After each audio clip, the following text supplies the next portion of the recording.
こんにちは。アダルトチルドレンについての電子書籍作家自分探しイズムです。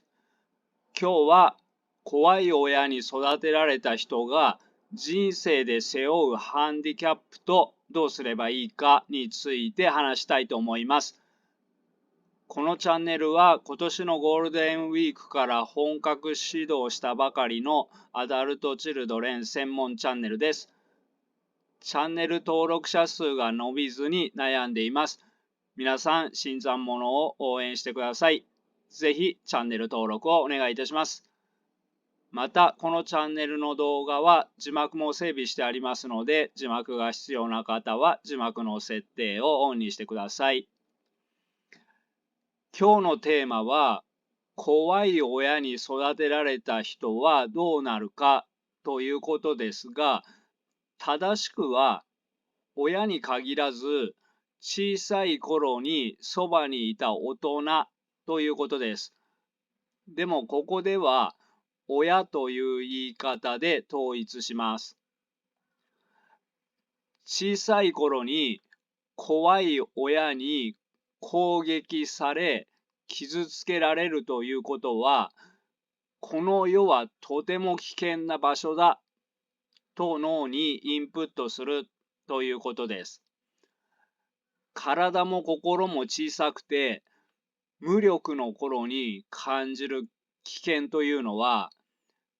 今危険と聞いてイメージする危険とは全く違います。ただの危険ではなくて、めちゃくちゃ危険です。めちゃくちゃ怖い世界です。我々は生まれてきた時、脳は真っ白でした。親が怖かった人は真っ白な脳に、この世はめちゃくちゃ危険でめちゃくちゃ怖いところだと記入し、大人になって脳を保存したのです。我々は生まれてきた時に脳に書いたものは大人になると上書きできなくなるので、子供のうちに書いたものを一生繰り返し感じるとは聞いていませんでした。そこで知らない間に上書きできなくなって、子供の頃の環境を心理的に何度も繰り返しているのです。では、子供の頃の環境を心理的に何度も繰り返すとはどういうことか、怖い親に育てられた人のありがちな特徴を見てみましょう。一番わかりやすい特徴は、人が怖いということです。世の中には本当に怖い人もいます。その怖い人に怯えて警戒するのは正常です。でもそのような怖い人だけではなく、あの人にもこの人にもみんなに怯えて警戒している。みんなが怖い。これが怖い親に育てられた人です。そしてこのようにみんなに怖いと感じるのは異常なのですが、この異常さに気づかないのです。熊に遭遇したら誰でも怖いですよね。でも猫に怯えて警戒しているのは異常ですよね。怖い親に育てられた人はこれぐらい異常なのです。要するに、目の前の人をかつて怖かった人と重ねているということです。子供の頃の環境を心理的に何度も繰り返しているということです。そしてそのことに気づいていないのです。このような人は、例えば上司の指示が聞き取れなかった時に聞き返せなかったりします。何度も聞き返すと、相手が機嫌悪くなるのでは、怒るのでは、と感じるのです。そこで肝心なことは聞き取れていないのに、一か八かこうだろうでやってしまうということが起きます。そこで上司は、この人は勝手にやって間違うことが多いなと感じ、わからないときはちゃんと聞いてねと言うかもしれません。あ、はい、すいませんでしたと言います。そして次は、説明がよくわからなかったので、もう一度説明してくださいと聞けるかもしれません。でも、わからなかったという顔をされると、やはり何度も聞き返せないのです。そこでまたしばらくすると、一か八かやってしまうということが起きます。これだと上司に簡単な仕事もできない人とみなされ嫌われてしまいます。人が怖くない人にはこれが理解できません。だって上司はわからないときはちゃんと聞いてねと言ってくれているんです。この上司は頭ごなしに怒る人ではなくて優しいということです。それでも何度も聞くと機嫌を損ねるだろうと勝手に予想してしまう脳になっているのです。つまり子供の頃の環境を心理的に何度も繰り返しているということです。他にも仕事中に同僚が仕事が終わったら一緒にご飯を食べようよみたいな雑談をしてきたとします。近くに怖い上司がいないときはいいのですが、怖い上司がいると仕事と関係のない話をしているのを見つかることに怯えて、同僚に今話しかけるなの空気を出すかもしれません。この人はこの同僚と比べてとてもとても怖い世界に生きています。人間は皆同じ世界に住んでいるように見えますが、心の中は一人一人が全く違う世界で生きています。怖い怖い世界に住んでいれば、一日中ビクビクしているし、疲れるし、ストレスはたまるし、同じ職場を長く続けるということができないかもしれません。そして人が怖い人の共通点は、コミュニケーション能力がないということです。親が怖かった人に限らず、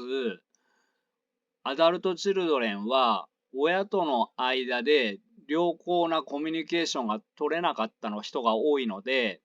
コミュニケーション能力が育っていないのが普通です。そのような人でも、後の人生で優しい人や好きな人や同じ趣味の人や気の合う人に会ってコミュニケーションを覚えていく人もいます。でも人が怖い人は人を避けるので人生の中でコミュニケーション能力がつきません。だから余計に人が怖くなるのです。こうなれば職場で怖そうな上司にはかなり身構えます。すると上司との間で距離が縮まらないので、上司のイライラをぶつけられる可能性が上がります。上司も人間ですので、コミュニケーションの取れている部下にはイライラをぶつけづらくなります。こうして人が怖い人ほど本当に怖い目に遭いやすくなるのです。こうなれば怖い目に遭わないようにいちいち相手の気持ちを確認してから何かを言うとか、いちいち相手の出方を確認するとか、嫌われないように当たり障りのない言い方で様子を見るとか、人にすごく気を使うようになります。そこで、そんなに気を使わなくてもいいんだよという意味で、そんなに気を使うと疲れるでしょなどと言われるかもしれません。でも、相手を気分よくさせるために気を使っているのではなくて、あるいは相手を尊敬して気を使っているのではなくて、気を使いすぎるのは警戒心です。ものすごく気を使う人は人を信じられない人です。始まりは親が信じられなかったんです。つまり子供の頃の環境を心理的に何度も繰り返しているということです。こうなれば他人の下に入ろうとするかもしれません。他人の下に入り、自己犠牲的に献身するのは、依存心が強い人や愛情飢餓の人も同じですが、人が怖い人も他人に服従します。自分を犠牲にするという行動は同じですが、根っこは違います。親に怯えながら育った人の根っこは、もちろん人がものすごく怖いということです。なので、自己犠牲も度を超えた自己犠牲になってしまいます。自己主張をすることもなければ、嫌なことを嫌ですということもなく、絶対服従するといった感じです。つまり、囚人のような気がしているのです。囚人は嫌でも自分の欲求は犠牲にして、看守の言う通りにしなければなりません。さらに、看守に命令されたら、それをするというだけではなくて、命令される前から命令されそうなことを予想して、それをしているのです。それだけ子供時代が危険だったということです。命令される前にやっていないと、ひどい目に遭わされる危険があったということです。そこで、いつも周りに監視されているような、評価されているような、それも辛辣な目で見られているような気がして、ビクビクしながら生きる習慣を身につけたのです。これでは自分のしたいことすらわからなくなります。このような人は、人がものすごく怖いので、今をしのぐことにしか意識が回りません。そこで今をしのぐために自分を犠牲にします。今をしのぐことにしか意識が回っていないということは、長期的な視点がゼロということです。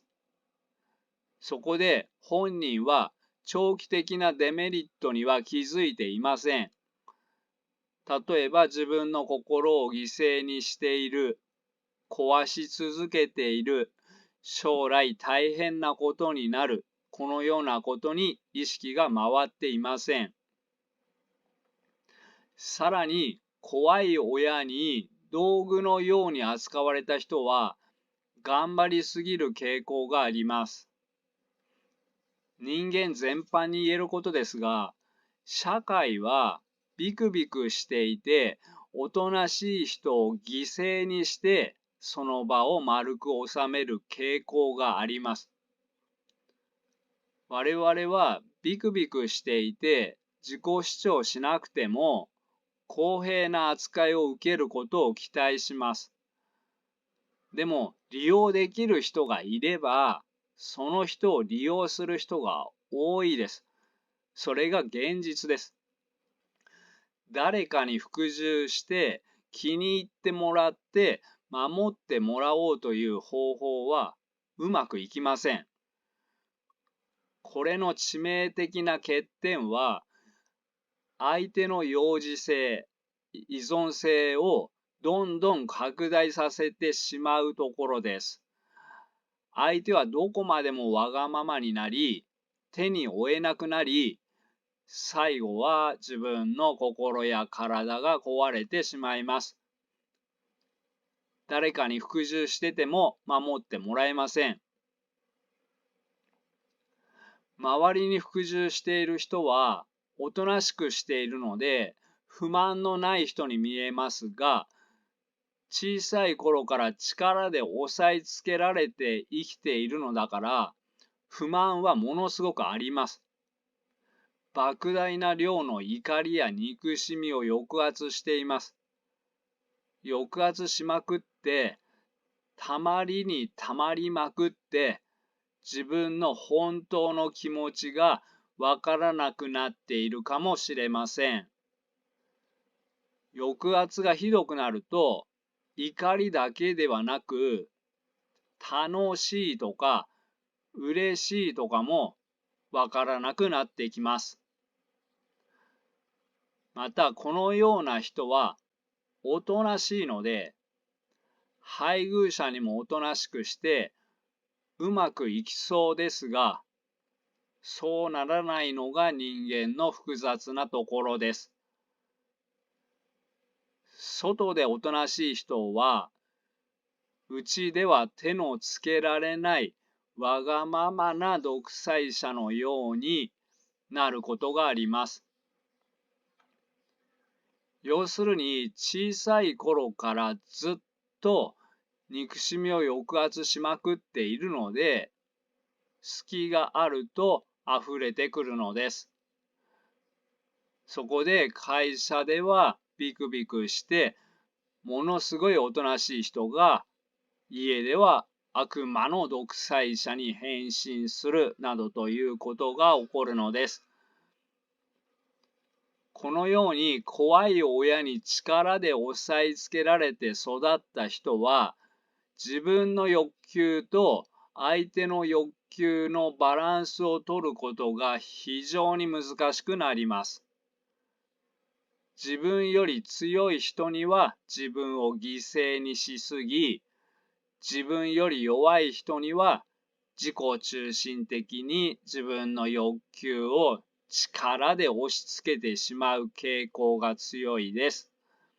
これでは夫婦関係もうまくいきません。また、怖い親に怒られながら育っていれば、人が怖くなるだけではなくて、自分の能力に自信が持てなくなります。そこで何でもかんでも不安や恐怖を感じやすくなるかもしれません。例えば、確定申告を自分でしなければいけない。でもそのやり方がわからないとします。このように、これをしなければ、でもそのやり方がわからない、こういう時のパニック感は、人によって全然違います。やばいやばいやばいってなる人もいれば、誰かに聞けばいいやと気楽な人もいます。怖い親に怒鳴られて育った人は、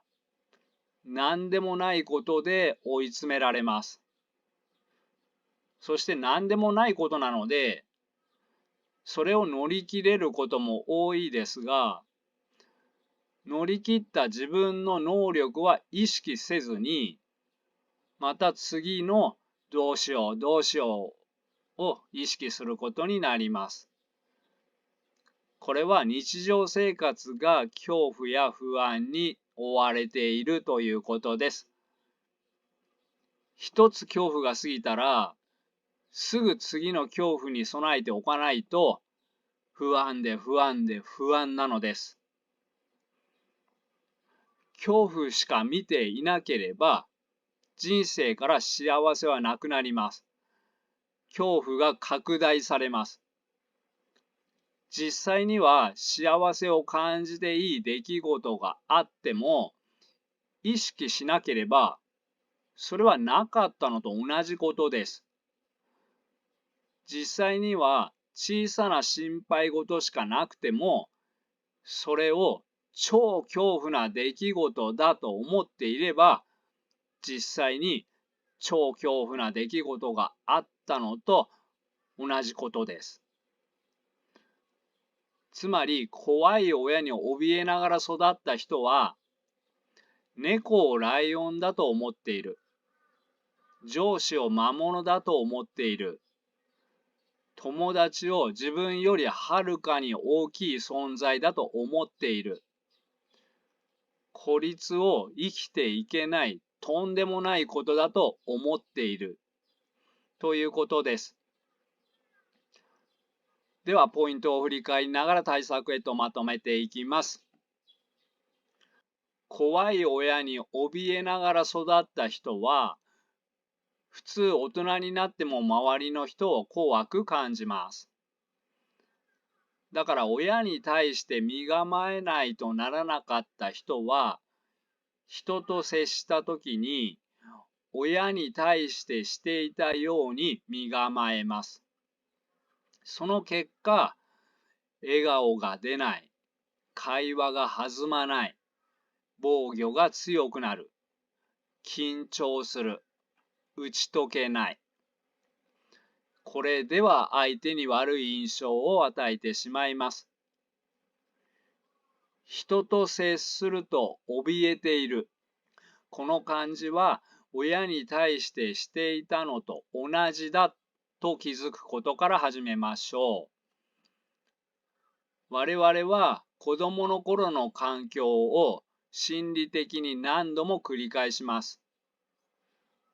このように人に怯えている人は自分のことなど構っていられません。人の顔色ばかりを気にして人を怒らせないように自分を犠牲にします。それもただの自己犠牲ではなく完全服従です。完全服従して見返りがあるのならまだ少しは救われますが、完全服従しても相手の幼児性や依存心を強化するので、どこまで行っても相手は満足せずに、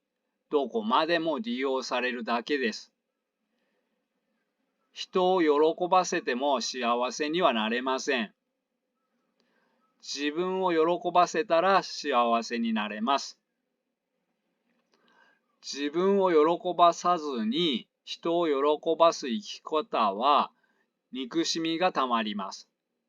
憎しみがたまると人生を楽しく生きる能力を失います。そしてストレスやイライラに苦しむことになります。つまり親に怯えて生きてきた人は、人が怖い、服従するしか生きられない、憎しみがたまって楽しいことがない、ストレスがすごい、このようになります。こうなれば人生は地獄です。このような地獄でビクビク怯えながら生きている人を見て、あいつは弱い、あいつはだらしないという人がいます。こんなことを言う人は心を知らない人です。あの人にもこの人にもビクビクしているのは弱い人ではなく、幼い頃に恐怖の中で生きていた人です。小さい子供は普通一人では生きられないのに、